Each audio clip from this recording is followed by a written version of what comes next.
I misspoke. If we were on Yggdrasil, her power would exceed 8th tier magic. Few can summon that kind of might. But that man took it in the face and still remained standing afterwards. What kind of intense mental stress must this man be accustomed to? Am I dead? Am I still alive? When will I die? When will I die? When? Now slower and slower. I'm scared. Sleep. Along with my daughter.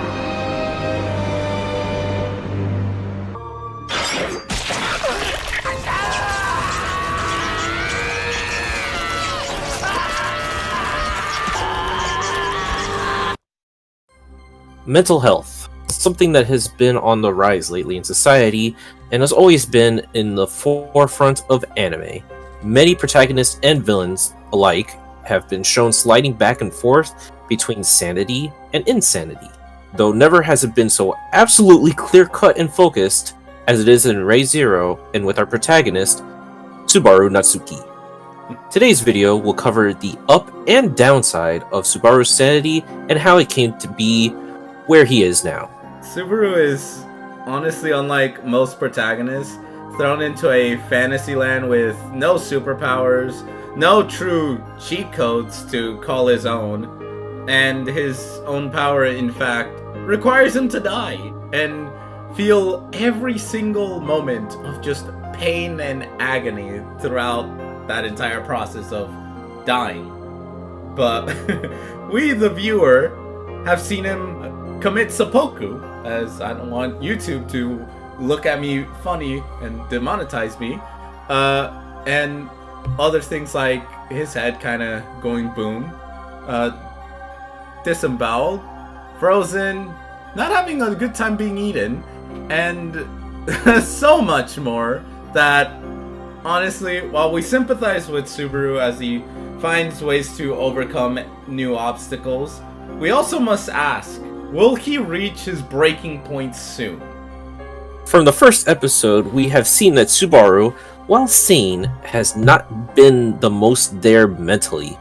He clearly had the mindset that he was a protagonist and everything else was just a part of his quest until his first reset. Then reality began to set in and he has never been the same since. The first part is dying. Yeah, it sucks. And honestly, it's interesting that he didn't fully register that he actually had died the very first time. Yeah, his thoughts were more of, oh shoot, I left Amelia in the old man Rom's little place. Yeah. We're going with that, viewer.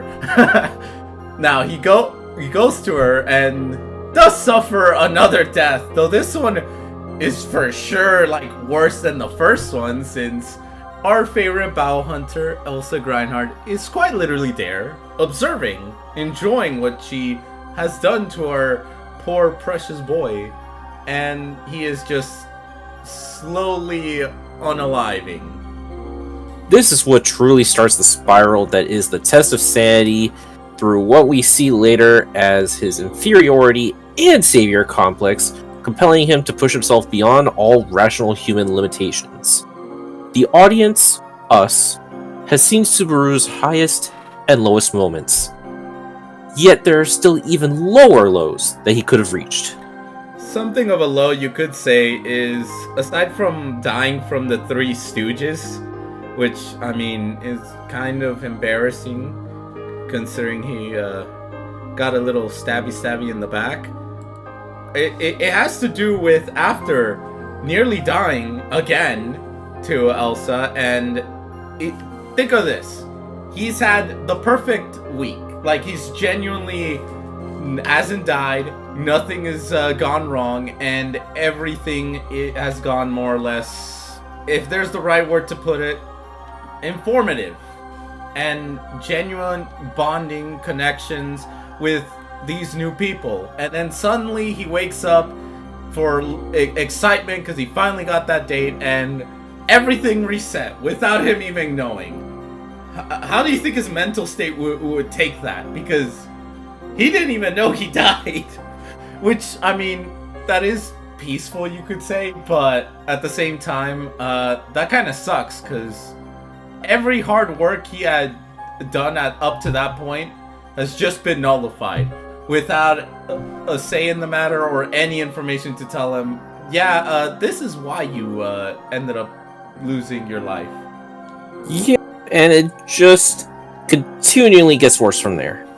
Yeah, we have the poor hallway scene. I mean, this is what, the fourth most brutal death, which we can use. It's kind of hard because he has some very, very brutal moments, and it just keeps getting more and more with every passing season. Yeah, let's see. Maybe you could say of that season. No, yeah, yeah, because after that, oh man, that the Forest Rem, not exactly a good combo.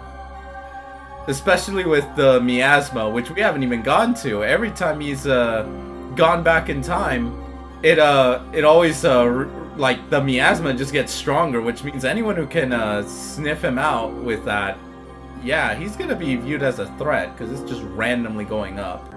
And unfortunately, everyone's favorite maid, or actually literally everyone's favorite female character in ReZero, considering all the merchandise is definitely a lot focused on Rem, she does torture him.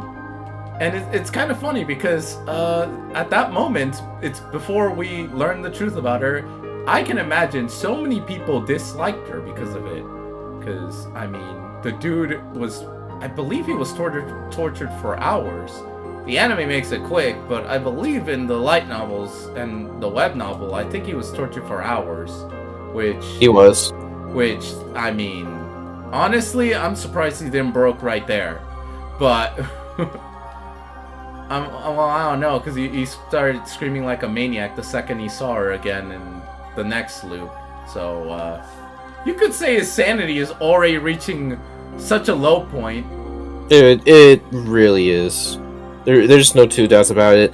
And then it gets worse and worse when Emilia kind of tossed him away after the whole thing with Julius. Well, I would want to say Sanity was sort of given some hope whenever he kind of rethought about who comforted him at that what was it, in one of the loops where you realize someone was holding his hand. I think that sort of helped, and yeah, Emilia sort of saved his skin whenever that special scene between the two. However, I do agree. A lot of it comes down to his stupidity. Let's not forget, like, Subaru's not absolved of breaking a promise and also picking a fight with the knight.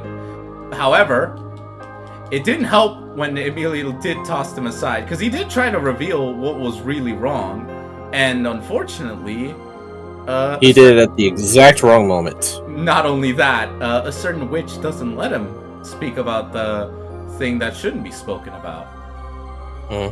Well, speak. I mean, he can still think it, but he just can't speak it. Yeah, so unfortunately for our boy, he had to take a literal mental damage because now the person he vowed himself to want to be with, she wants nothing to do with him. Granted, that's his own doing, but that still hurts, like, a lot. So, throughout literally the whole first loop of the third arc, he is literally just, kind of just a dick, for the most part. He's always angry, which is concerning. And then, obviously, the village thing did not help when everyone is just, dead. So, that's sort of, that would break anyone, because you're just seeing every innocent people. Yeah, the mansion people are close to him, but seeing even children dead. Like, who wouldn't? No, Petra. Dude, Petra, that was such a gruesome look. Like, I genuinely don't know. Like, he broke. Let's be real. He kind of did broke. Because he kind of freaked out and was, like, comatose for majority of the second loop. And, it led to his capture and then him snapping. And by sanity, let's keep this in mind. Him going insane, I mean, it's bound to happen considering all the stuff we're naming you. And this is just season 1. We haven't gone to the stuff in season 2, which is a lot worse. But this is just stuff that is building upon itself, and he did kind of lose it and kind of was just mentally just stuck because his mind was barely trying to process what was even happening.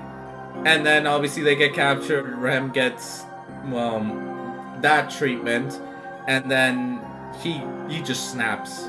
Now he doesn't like snap completely mentally because he didn't turn like Betelgeuse where he's completely insane, but he snapped in a way where yeah, he is in complete I want to watch the whole world burn, which reminds me of an interesting if, Rude.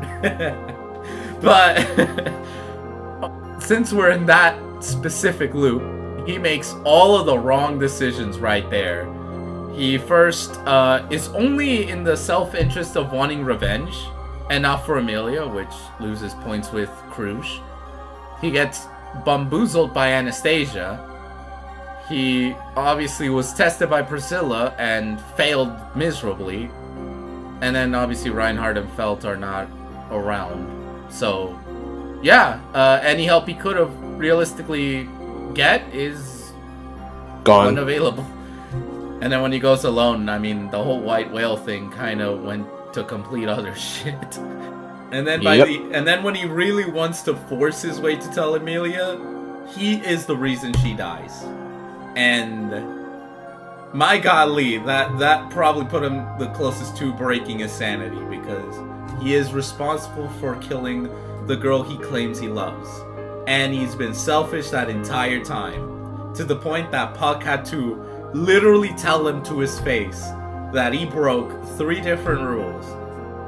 Which, I'll insert something. I love the dub that they had Puck saying that, like, he is not, like, understanding a spirit arts user and how promises are important, and they added the line of, he doesn't seem like he doesn't want to care, which is, I think, a lot more of an oomph kind of thing, because it's hitting where he really needs it to get an actual scolding, because at that point he's just being reckless. He's not. He really is. So yeah, I mean, he's lost it by this point, but he's not completely insane. But at the same time, he is not well that they have to call him out in such a harsh tone, to the point that, I mean, the dude was laughing. I mean, we all know why. Betelgeuse possessed him at that point, but the dude was laughing, and he even admitted, like, he's just laughing at his incompetence, at himself. He literally failed everyone that loop. This was probably the worst one than any other that everyone got wiped out, because this one, he made a mockery of everyone. So, we have the iconic Rem speech. The moment he finally said, yeah, I'm done, I am useless, and I probably should leave. There was nothing that he personally could do. It was just, yeah. Every time he tried to take 1 step forward, he ended up taking 2 steps back. I think that's being a little bit generous. Okay, every time he took 1 step forward, he took 3 steps back. Yep. It almost seemed like he wasn't even moving anywhere. Yeah, I mean, he had to get a protagonist level speech from Best Girl to really get anywhere. Yeah, and that speech and then is Best Girl goes. Yeah, that is unfortunate. Even once you get the speech, like, you could see, like, his protagonist level went up. He was able to turn everything around back, and then, like, she gets knocked out of the plot, quite literally.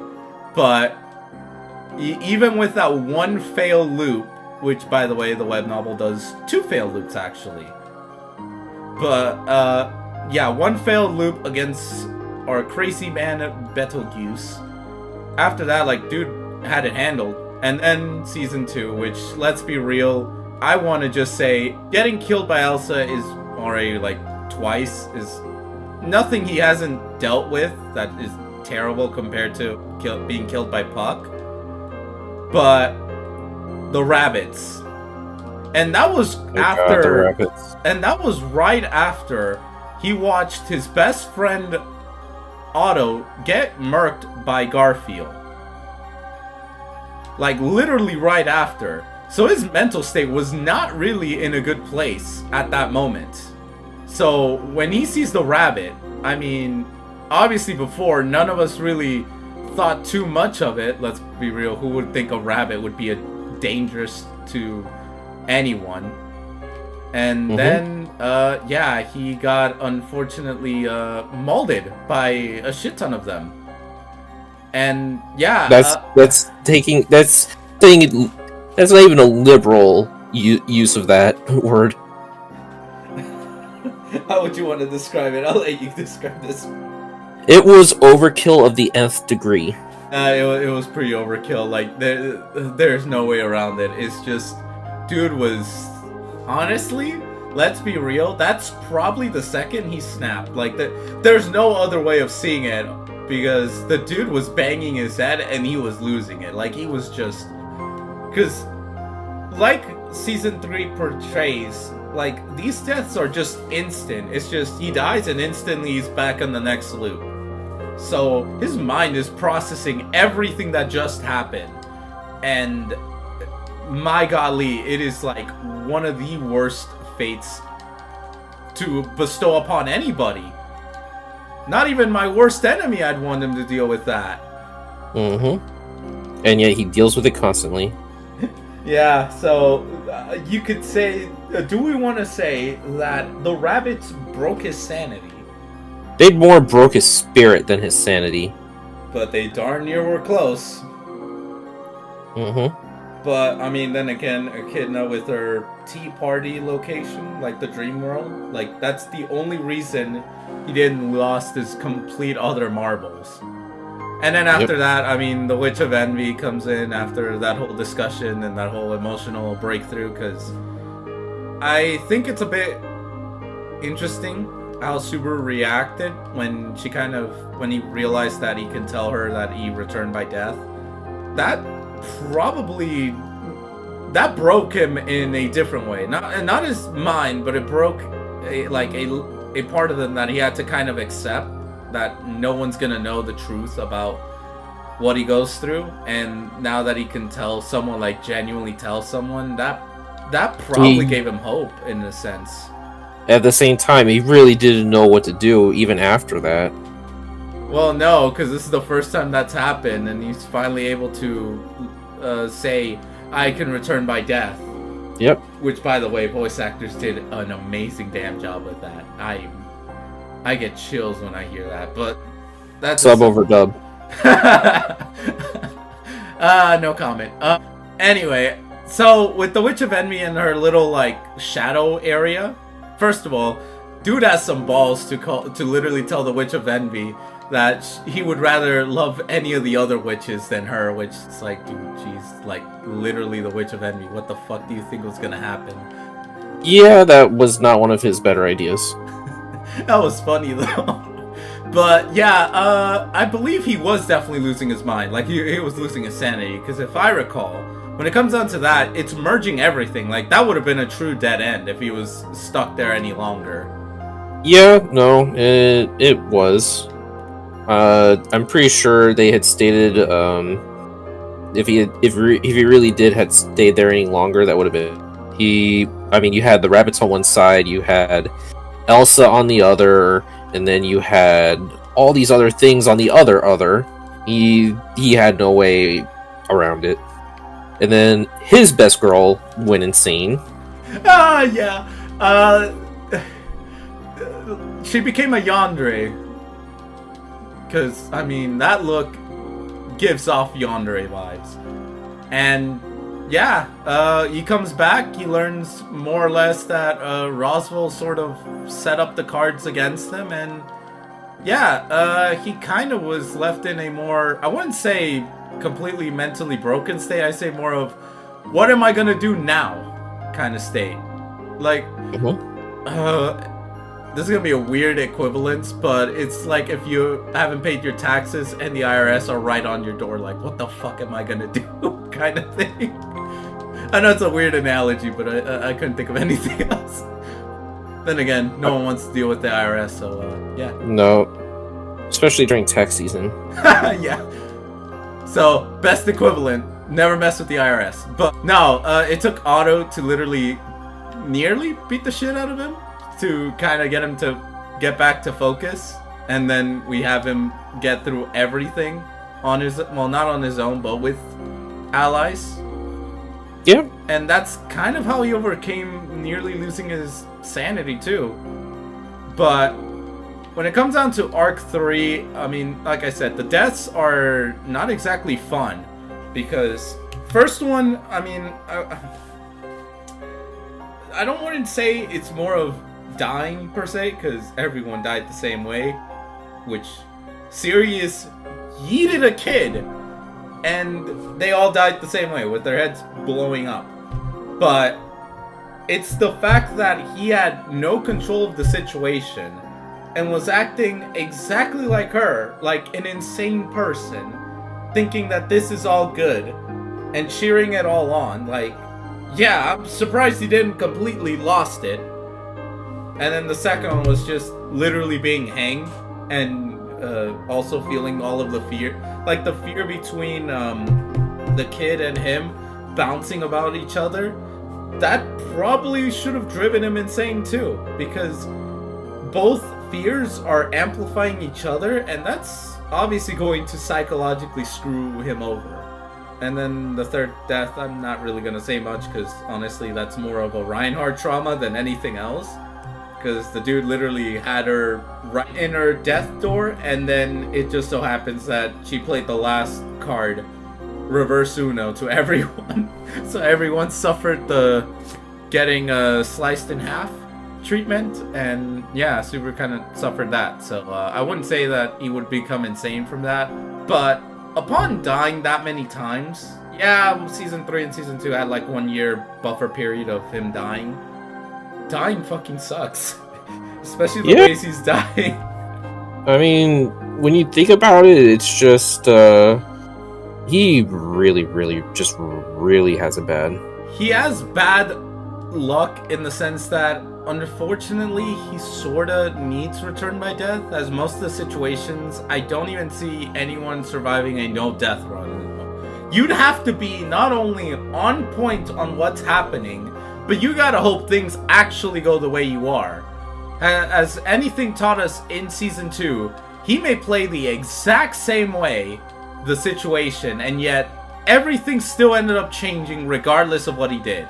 So that shows us that you can't really rely on everything remaining the same, which is a good thing, because that shouldn't be the case. However, it must be infuriating for him to have to realize that his whole loops are not really working the way he wants them to work. Because anyone would also start losing their minds if they see that one tiny little change somehow keeps happening without him actually making a move yet. Yep. But as for, well, what is this tipping point? I do not know. Oh, and I think it's probably gonna take, I wouldn't say... And we're saying this unironically. Yeah, I know it's a bit of a question we put at the beginning, but I think something you have to note when it comes down to Subaru, dude has a lot of determination. Of issues. Well, he has a lot of issues, but he definitely has made up for it as he keeps getting like more and more accomplishments along his. You have to say it. He keeps getting murked, and he learns from it. He learns from his deaths, even though he has kind of stated that return by death is a last resort, because he's kind of learned to value his own life. It took way more than it should have for that lesson to stick. Yeah, but a lot of that comes down to like genuine issues. But no, in order to answer properly, what will it take to, like, what is the tipping point for him to just finally lose it? Became an insane man. Become Pride-if Subaru? Or, well, Green-if is also insane, but in a different way. Literally become his if selves, because almost all of them are insane, except the Rem-if. That's the only one he didn't really went insane. And I guess Lust-if, but none of us really want to talk about it, so let's ignore him forever. With the exception of that, and Rem-if, like, even Aga now, if dude's insane, dude's been hunting down one man for 20 years. That may be determination, but I mean, that's just insanity. It is the definition of insanity. He's doing things over and over and expecting a different result. Yeah, so I believe it's gonna take a lot more than just torturing him or just having him watch his friends die. For the one sole reason, he has accepted that so long as he dies and the checkpoint isn't overridden yet, he can still change it. So that's not really gonna. It's gonna take a lot more than that to really break him mentally. What I believe is gonna break him mentally is if his checkpoint changes right after he loses everyone, because then he literally cannot fix that, and he can't just try to die as many times to undo the checkpoint. That's probably gonna be the only way, where he loses everyone in such a gruesome way and he can't fix it. And it's just a permanent consequence. That's probably the only way to truly break him. To the point of insanity. Because I don't see it any other way. Dude's way too damn stubborn to actually become completely insane. But that also shows, I mean, the dude's already insane. He's accepted death and accepted as a tool. Maybe not the way Echidna wanted him to, but he definitely sees it as a necessity. Which, I mean, who the hell would want their own death as a necessity? Like, who in their right mind? Nobody.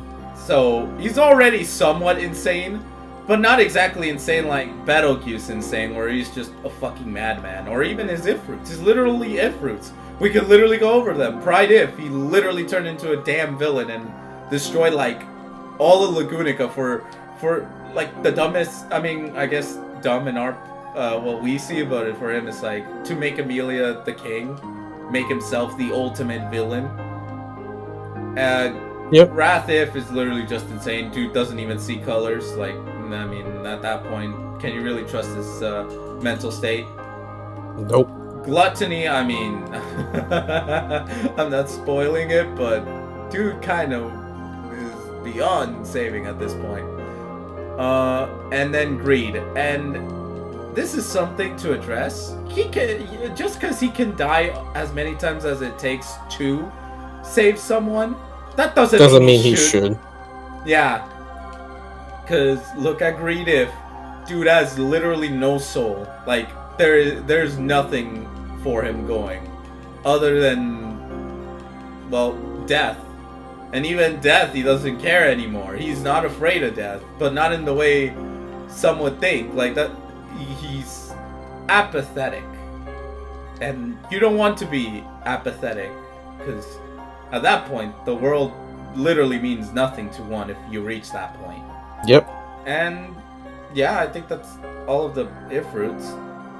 Aga now, I'm not really, I mean, that one, he's just looking for one man and will literally be a dick to everyone just to kill this one man. And I mean, that's already insane on its own. It really is. But it's a testament to Subaru's somewhat sanity mind, how he's able to keep himself from just reaching that point of complete other bonkers. He just has a way of pushing himself in a way that no other person in their right mind would ever do so. Which, I mean, it's commendable to some extent. But it's just not healthy. Yeah, it is not healthy at all. And his way of coping is still too extreme. I mean, I don't know if they'll ever reveal the slight cope mechanism, so we can sort of spoil a little bit of it. Because I doubt the enemy's ever gonna go and outright actually say what he does. Probably not. I mean, it's still for good reason too, so... So, think of it this way. He sort of scratches his, like, arms. Kind of like... it's like PTSD. Well, it is PTSD. But... How would you phrase it? There's no good way to phrase what he does. I mean, he's losing something every time he does it, and it's never healthy. That's true. It's unhealthy in every way, but I mean that's what makes him human, though. I mean, he's still a teen. I mean, I believe he's 18 on season 3, but I mean that doesn't mean jack shit, dude. He's not fully there to really handle it. He's not like most adult characters that can really handle that kind of mental torture, mental stress. So I mean, even most adults can't handle that. Which is very impressive. And I like to bring up, Wilhelm saw his eyes, and he saw something of a warrior, someone who's faced death before, which gave him respect. And Wilhelm is one of the wisest characters outside of the Von Estrella stuff. But overall, to conclude this, dude has a lot to take before he literally goes insane, like completely insane. He is insane, but not exactly to one where we would say that, oh shoot, he's Joker insane. Like all it takes is just one bad day. All it takes is one bad day. Like, he hasn't reached that level just yet. And even then, he's already had like a shit ton of those kind of days. But what are your final thoughts, Zero? I mean, Subaru really is just one bad day from an if route. There's no ifs, ands, or buts about it. He has probably the strongest mental fortitude I have ever seen in a person, and probably nobody will ever match that ever. I mean, it doesn't matter what anime it is, there's just no topping the amount of crap he goes through, lives through, and PTSD his way through, and still remains sane. But it is commendable also in that exact same way. Yeah, because despite everything that's happened, he still smiles, he still hangs out with, like, his friends, he's still trying to win over Emilia. Like, the dude is still living, because, I mean, yeah, he learned the importance of living, like, super freaking late, but, I mean, it's better than never, and honestly, like, that's probably one of the key cores of ReZero. He needs to live, like, he needs to genuinely live life, even if he doesn't have a real dead end just yet. He should still live each loop to its fullest.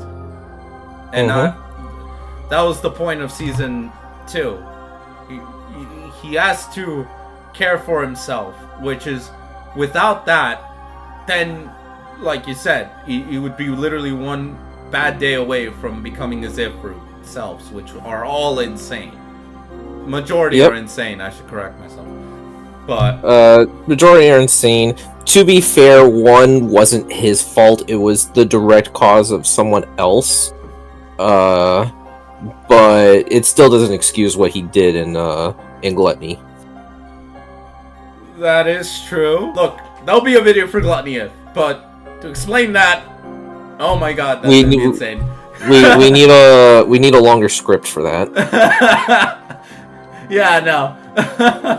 No, Gluttony is a whole different kind of explanation. But overall, this is a lot more of a appreciation Subaru video than I thought of it, because, like you said, I mean, like, he's not in a good right mind, but at the same time, dude is willing to literally challenge like death, like stand up to death, and he is not afraid in the normal tradition. Not like his Greediff route. It's more of he has his friends by his side this time around, and he's relying on them, which is where a lot of the strength comes from.